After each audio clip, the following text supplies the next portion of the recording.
to the RunRX podcast, where we talk about all things running.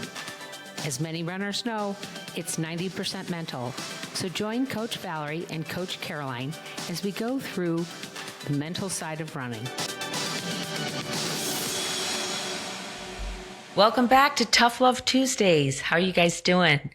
Today, I want to talk to you about the words we use to describe things. I've talked about it before, about when you listen to Valerie, the words she uses are really important. And I was having this great conversation with one of our members, and she was talking about her PT, her physical therapist, and that her physical therapist watched her run. And what was interesting was she mentioned to her that she's landing on the side of her foot. Okay. So first off, you need to realize that she's looking at the wrong foot. Okay. She really needs to be looking at the pull foot, but that's okay. She doesn't know that. But what I said to the member was, notice that she's saying landing. You don't want to think about landing. You don't want thoughts of landing anywhere in your mind. And here's why. Because your only job is to pull your foot off the ground and then change the support so the other foot pulls off the ground, okay? What that does is it allows you to quickly change support, and you let gravity place your foot down however gravity wants. Doesn't matter if it's heel first, midfoot, ball of foot, side of foot. Doesn't matter if you have a weak ankle or not. It will place the foot where it needs to go. Because at the end of the day, guys, the goal is to not have the foot be there very long.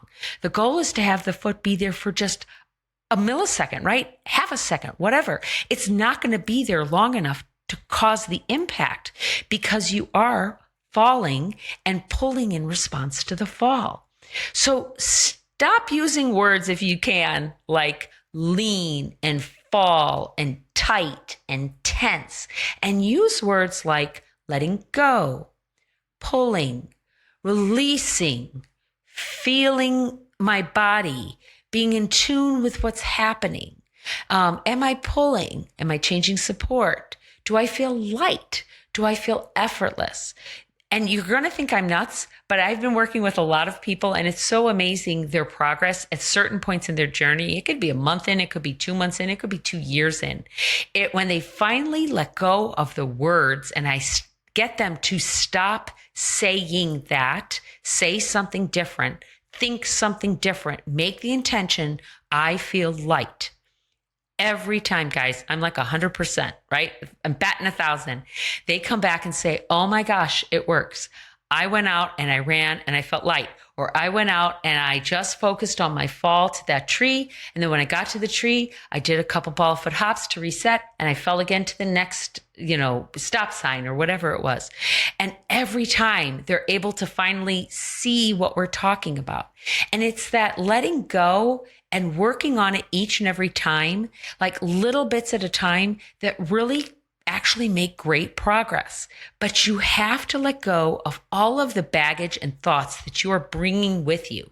I am injured. I have one foot that's smaller than the other. My arms are too big. My ankles are tight. All of these things are just reinforcing it. Like I've said before, if you're racing a car around a NASCAR, right? And you keep thinking, don't hit the wall, don't hit the wall, don't hit the wall. You're going to hit the wall every time, right?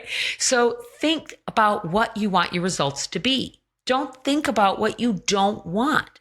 Don't think about tight hips, shin splints, landing, leaning, foot strike. Those are all aggressive words. I want you to think light, gravity, letting go, playing. I want to play with the fall. I want to do my when I think about the pony drill, or when I think about change of support, it's like dancing. You want to feel like a gazelle. You want to feel like a cheetah. That cheetah is barely ever touching the ground, right? It's just enough to because gravity forces that cheetah to touch the ground.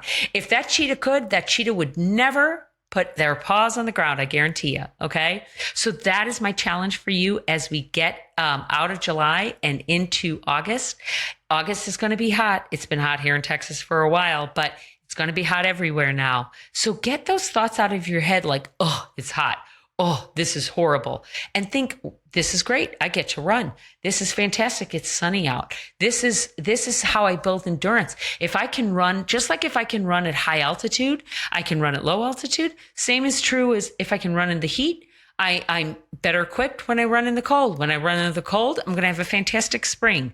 So look at the advantages that are all around you with some gratitude, and I guarantee you it will change your running experience. Thanks, guys. I hope hearing my dogs in the background didn't bother you. They're out playing with their dad, but I really wanted to get this recording out to you, and I hope you have a good week. Thank you for joining us on the RunRX podcast. If you'd like to know more, join us at www.runrx.fit. And if you have additional questions that you'd like answered on the podcast, email us at support@runrx.fit.